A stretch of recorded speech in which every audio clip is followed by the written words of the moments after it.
All right, looks like we've connected. Cool. What's up, guys? Hello, How hello. was What's up? everyone's Happy Merry Christmas, as I put it last week on a group call and embarrassed myself? My Christmas was great. It was a very happy Merry Christmas. That's good. I didn't. To me, this was the least Merry Christmas. It didn't even feel Christmassy at all. They Yeah. didn't have a tree up. Weather was terrible. It was just like just a few off days. Yep. Plus the Facebook and Instagram stuff. All fun. Yeah, it was nothing crazy. So Yeah.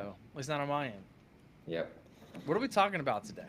We've got one-on-one coaching versus group coaching. We're going to talk about the business models, kind of what we recommend, what we don't recommend, Yeah. if we think that you should take advantage of one versus the other, and maybe what situations you would be in where we would tell you to even explore the other. So I guess, Mike, we'll see how you want to start it, and then we'll go from there. Cool. Cool. So first things first, understanding the differences. The one-on-one versus group, a lot of people will think high ticket, low ticket, and I don't always think it that way. I think it's how much one to one interaction are you having versus a one to many. And you can find your own combination of both. Okay. Traditional one Mhm. on one coaching is pretty simple. We have, let's say, one to one calls with people, and then I would consider that to be one to one.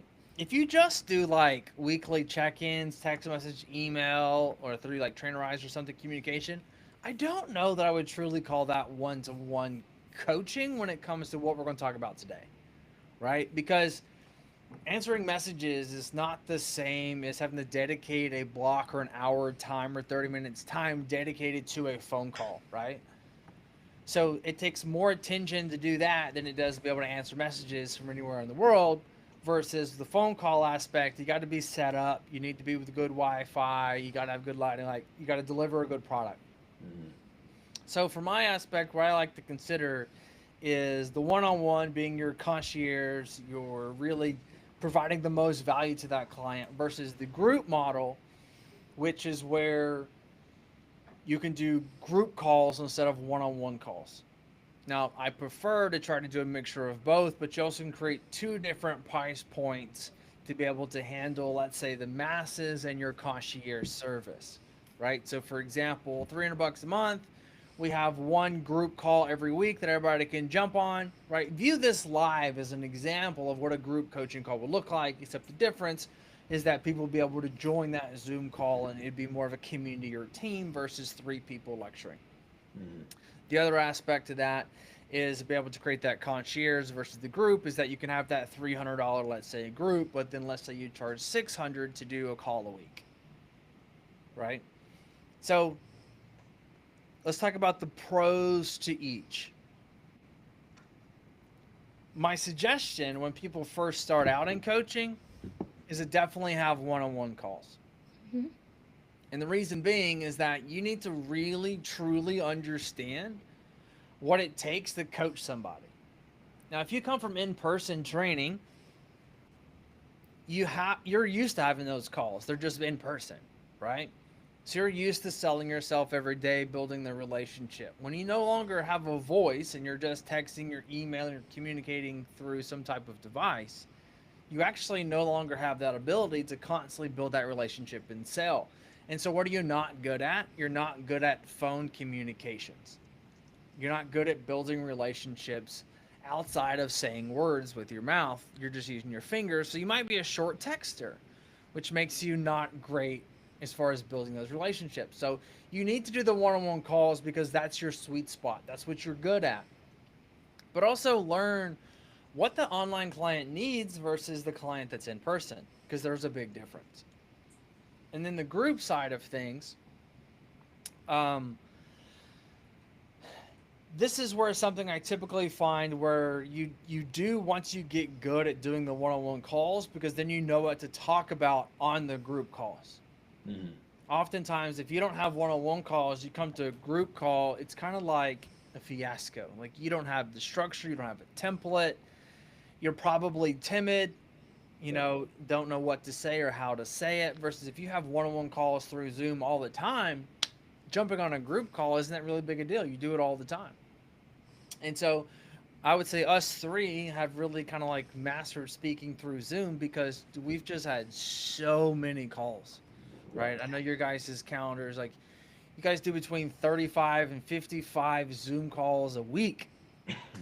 So like the reps are there. You get used to it, you can handle it. But a coach that's just starting out or maybe just getting in the group calls, they don't really have that experience. So the one-on-ones are going to help you make that transition into the group. So one-on-one, highly suggested for the beginning. And then you want to basically start to segment yourself away from the group coaching to one-on-one coaching. And I still don't think this is something that you do, and personally, for me, at like a $97. The reason being is that that's a volume game, and most of the coaches are not going to have 50 plus thousand followers to be able to create that volume game. Even then, if you did, how many people do you have to make 10 grand at $97? Right? A lot. It's just really, it's 100 people. Like, it's a lot of people. Versus if you had 100 people pay you, or let's say you had 50 people pay you $200, it's the same money. With you can have 30 people pay you 300, it's the same money. And so when you do it that way, and it's like, okay, well now you have 30 people that you can get up to in the next 6 months and sell, you can make 10 grand a lot easier selling something more expensive because you don't have an unlimited roster to sell to. I've also found that that $100 to $200 monthly range is really, really hard to sell. Like, it's really hard to sell. People think all the time, like, yeah, I could sell a $100 thing way easier than I could $500 a month. And it's like, but you can't because you're trying to do it without a sales call. And $100 is still enough money where people think, well, it's either A, more expensive than what I want to pay for this service that has no customizations, or B, it's not enough trust built into it, and maybe it's too good to be true. And so I require a phone call because I still have questions because it's enough money that I am curious. So it's a sticky point that kind of like, does it make sense to do or not? But I do like doing a group model when it comes to like a downsell method or an ascension model to where it's like, hey, we're going to start doing one-on-one and then we're going to go to a group model once you've graduated. Right? So essentially like what we do at AR, for most of the people that we work with, we do a one-to-one and then it transitions to a group model. Right? We've got you built up. We've built the software. We've built the system. You no longer need the one-on-one. Now we go to a group. So we add essentially more value at a cheaper cost. As a whole, though, it kind of just depends on where the person's at. But always starting out, go the one-to-one. Now, Baker, how many coaches we work with right now, roughly, that I'd say percentage-wise, that don't do any one-on-one calls with their clients? And what do those clients typically look like? That'd be hard because depends on if you consider like a customized Loom every week as a response to a check-in as like a one-on-one touch point or not. If that is something you consider as a one-on-one touch point, then I would say almost all of our coaches do some sort of one-on-one like that. Now, as far as like a dedicated one-on-one check-in call, not many of our coaches at all do something like that, especially not many of them that are doing above, I would say, 8K per month. The majority of them now are doing like a Loom response with them videoing for 5 to 10 minutes, going over the client's check-in, going over what they're seeing in the data, what they might be seeing in Trainerize or My Coach AI, and then kind of sending back a response on, hey, here's what I'm seeing, here's why I'm seeing it, here's what we're changing, why we're changing it, and here's what the next week's going to look like. Let me know if you have any questions.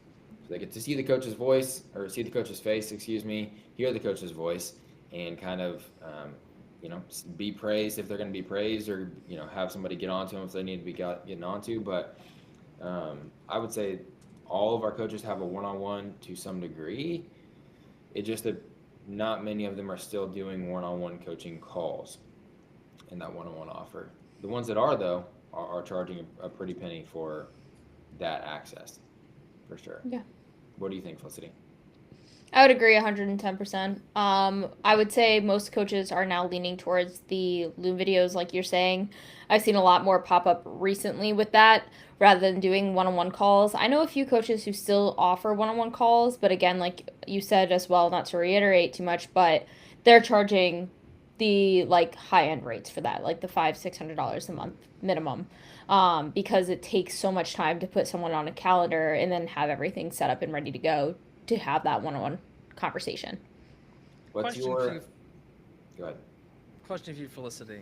Yeah. What would you say to the coach that thinks that they need to charge? Because I know you're listening. The coach that has a few clients, like, well, let me just start at like $200 a month, and then I'll work my way up to $600. What would you say to that coach? You can, but it's going to be so hard to push yourself outside of that ball game, even though like we always say that, yeah, we'll increase prices later on. Do you actually go through with it? Is the question, because a lot of coaches don't actually follow through with it because they get stuck and because they're afraid to ask. And it all comes from within yourself and that confidence that you're going to have and show up as a coach. We usually are like, yeah, we're going to, before the sales call, we're going to hype ourselves up, tell ourselves like, yeah, I'm going to charge $397 this time. And then it comes to like the price game and like someone actually will, you're like on edge and you're like about to ask and then you downgrade yourself and you're like, oh, it's $200 a month. I know I'm fall victim to this, so I know that that's exactly what coaches do because I've never seen anybody raise their prices after coming to us for the first time and being like, yeah, I'm going to start off here and then increase later. No one actually increases. So I would just say take that leap and start charging the prices that you need to charge and you know you should be charging for your services. All it takes is one yes, and then you have enough confidence and That's true. conviction. You know, it's funny you say that because the only people that actually raise prices that we work with are ones that were like, hey, like, you're raising your price to this. Yeah. So one of the guys we work with, Drew, I was talking to him about this weekend, and he was like, yeah, I'm charging, X amount of dollars. And I was like, okay, so what I want you to do is, and it was $200 for like a training only type of thing. Yeah. And I was like, so what I want you to do now is I want you to actually go sell somebody for $2,000 for 4 months worth of training. And they're like, what are you talking about? I go, I need you to say that on your next call. And he was like, why? He was like, I've never done that. I go, that's why. Yeah. I need you to basically say that it's $2,000 so that you can settle at a cheaper amount. See, everything that you say is going to be expensive, whether it's one-on-one or group coaching. Whether it's $37 or $37,000, it's all expensive. Mm-hmm. But it's where do we go from there? Because $300 a month and $600 a month are both expensive. But if $300 is your bottom line, where do you go from there? You only can go cheaper or you have no other options. And so if we say it's $600 for my concierge service, and I'm like, well, that's more money than I can spend. I just truly can't afford that. And we nail down that they cannot afford it. Well, why don't we go from concierge to where it's 4 calls, where we do 1 call a month and it's only $300? That's easier to die. Absolutely, man. That would be perfect. Thank you so much. But if you start at 3, you're definitely not going to 6. But also, too, you have nowhere to go. And so you got to ask for it, and then all you need is one yes. You just need one yes. And for me, this worked in essentially with, coming from my old business to where we charge people, I think the highest person I charged ended up being like $8,000 a month, where we're doing basically like Shopify, emails, websites, ads, like the full works with the team. And I thought, well, never going to say yes. And then they did. And then that client's actually a really great client. The client I did for $1,800 is like, oh my God, I want to rip my hair out because you're asking me so many questions. Mm-hmm. And so the way I always view this is if you want to hold the line to something, do it as if you were writing a program for somebody. You're going to follow the program week by week by week. Here's a great example. Your first 5 clients, you're going to charge this amount. Your 6th client, you're going to charge this amount. And you'll do that, let's say 6 through 8. And then 9 and 10, you're going to charge this amount. And this way you hold to it, building confidence. And that way you'll have a vision of where it is you're trying to go. Because if you don't lay it out, you're not going to follow suit. No. You have to follow a program. And so what I did when I first started getting into selling marketing was I told somebody like, yeah, I'll do it for $500 a month. Because it was just like, yeah, I could use it. You know, I'm like brand new company. I don't know what I'm doing. I'm a spin-off trying to provide an email service for somebody. And they're like, okay. I was like, sweet, $500. Like, that helps go towards our rent this month, you know? The next person that came in like 2 months later, or maybe not even that, was like, I was like, yeah, we'll do it for $1,500. I'm thinking like, I mean, I don't really have the time, but if they say yes, this would be awesome. And they're like, yeah, $1,500 a month, let's do it. And I was like, wow, like I can't believe that. Like, we got $2,000, that covers our house note. The next person had come on, I was like, $3,000. Like, no way they're going to say yeah. And they're like, all right, let's do it. And I like paused the phone, looked over at my partner, and I was like, I think we're on to something. And then from there, it was just like, this is the standard minimum in which we're going to start charging, which I think it was like $4,500, up to like $6,700, give or take, depending on the scope of work. But it was like, you got to build that confidence of saying, I expect a no. Because what happens? I would have accepted on the $3,000. I would have accepted $1,500 because I just did 6 weeks prior. But if I never ask, you never receive. Mm-hmm. So when it comes to getting out into that one-to-one space and charging more money, like, ask for it. Yeah.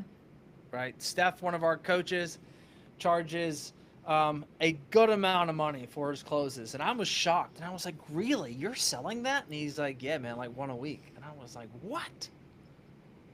And he was like, yeah. He was like, this is what I do now.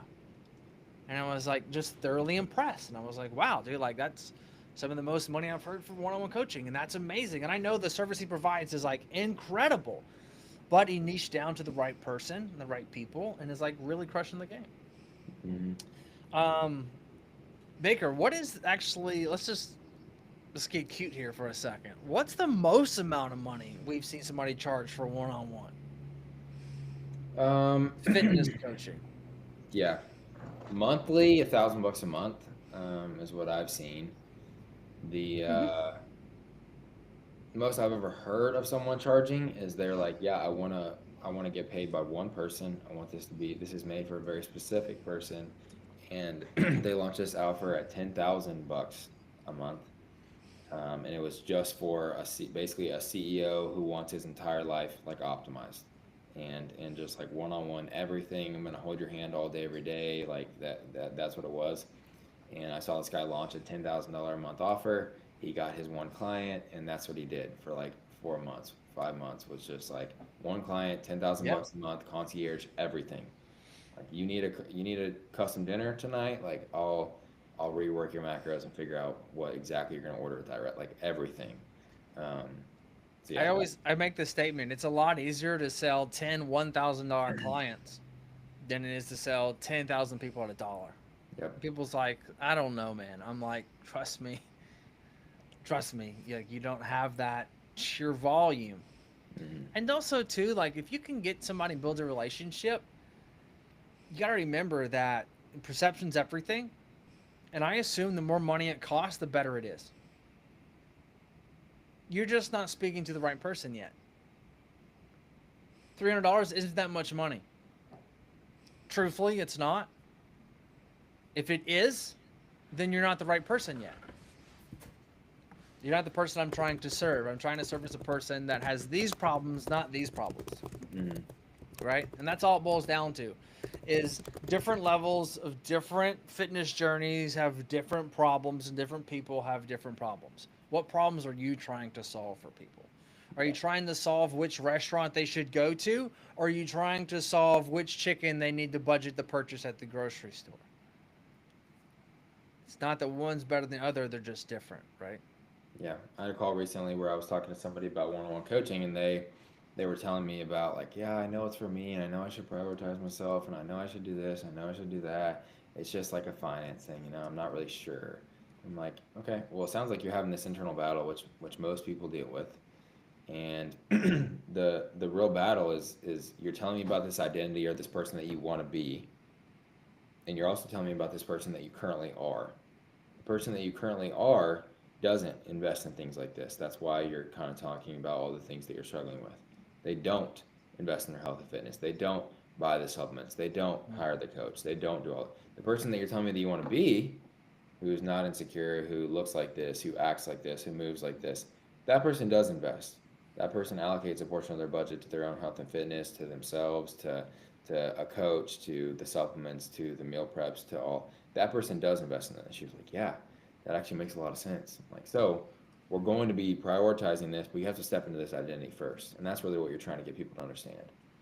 But I think back to kind of the conversation of what we were trying to kind of figure out here or lay out for coaches is the whole one-on-one versus group coaching thing. It takes a very always build up your one-on-one first as you're getting started. Build that one-on-one up to a place where you feel very comfortable with it, and it's manageable and it's repeatable and it's predictable income, is my 2 cents. And then if you want to add on another kind of arm or leg of the business, then you can launch group coaching, which is where you kind of start to make people go to and funnel people to in order to get access to your one-on-one coaching. Okay, so for instance, right now we have a guy that's launching on the platform, very, very big name in the industry right now. He's got a lot of eyeballs on him. I have a call with him actually after this, where we're going to be launching his group coaching framework. This guy can just put out he put out a cohort recently where he did, I think it was like, hey, I've got 30 spots for $2,500. First 30 people in will get the spots, and that's what I'm locking it out as. And he filled that up in like 24 hours, and it was like a 4-month training at $2,500 for 30 people, and he just like snapped his fingers and filled this thing. Okay, so he's got kind of the things that he wants to have happening on the one-on-one side. What he wants is to be able to get some more volume, and he's got the eyeballs to have real serious volume. So we're launching a group coaching with him because he has the eyeballs and the people ready to pay him because he's dumped so much value into his audiences. He has the people that are ready to take advantage of that type of an offer. But you have to ask yourself, are you trying to do a group coaching offer because you think that more people are going to pay the lower ticket amount and that you can get 100 people in at $100 a month? Or are you launching the group coaching offer just because you have had a couple of troubles or maybe a little bit scared or insecure in your ability to grow a one-on-one offer inside of your business? That's what you have to ask yourself. Because if you have realistically under 50,000 followers and really probably closer to under 100,000 followers, a group coaching offer is probably not going to do that well for you unless those are like really, really heavily nurtured people that are like begging for a way to pay you. Yeah, there's another great metric to use because we use 50,000 followers, right? 50,000 followers are not always this equal. So, like, let's talk about it from like a story views standpoint, because like this really shows the difference, right? How many story views do you think a person should have before they could consider doing something like a group offer, a low ticket? I'm gonna say 30,000 plus. And that's charging for something that's like, let's just say 37-ish, $19, something like that, right? Mm-hmm. Yeah. So that's a lot of story views, guys. It's a lot of story views. I made an Instagram reel post the other day. You can check it out. It's basically 5'3" versus 7 foot. You can't be 5'3" trying to play the same strategic basketball game as somebody that's 7 foot.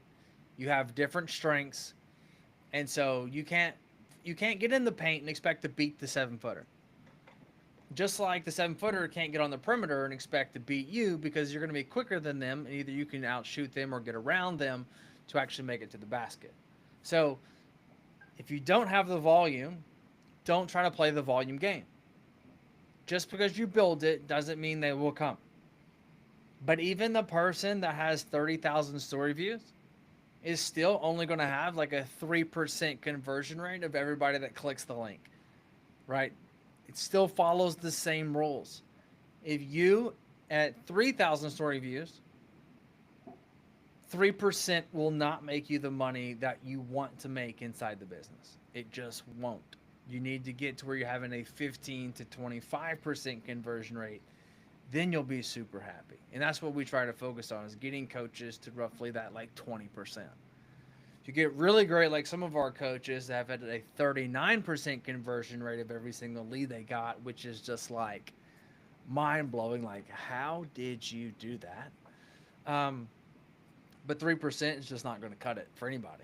3% won't cut it for us, right? Nope. Agreed. Felicity, anything you want to add there? No, not that I have. Everything was touched on. Cool. Perfect. Well, that's all kind of I had. I think we kind of broke down, guys, exactly what we recommend in terms of one-on-one versus group coaching for the majority of you guys, where you can build the biggest business, the best, most profitable lifestyle for yourself, and the most impact is working one-on-one with people as you start and scale your business. There might come a point in your business where it makes sense to launch some sort of a group coaching, but we don't want you guys to launch a group coaching or a low-ticket service too quickly, because if you do, you're going to cannibalize all your one-on-one sales. You're going to make less money. You're going to make less impact because you're not going as deep with anybody. And you're also going to provide a lower ticket solution that everyone is going to start with if you give them a lower ticket option that keeps you from getting paid in your higher ticket option. So wait till you have the volume to launch into something like your group coaching. Do one-on-one, go deeper with people, create more impact, get more referrals. And then on the back end, when your business is to a point where you want it to be, look at launching something like that to kind of take over some extra income. We appreciate you guys. Thanks for hopping on here. Make sure you subscribe to the YouTube channel. It's growing slowly but surely, and we hope to see you guys on next week's one as well. Thanks, guys. Okay, bye.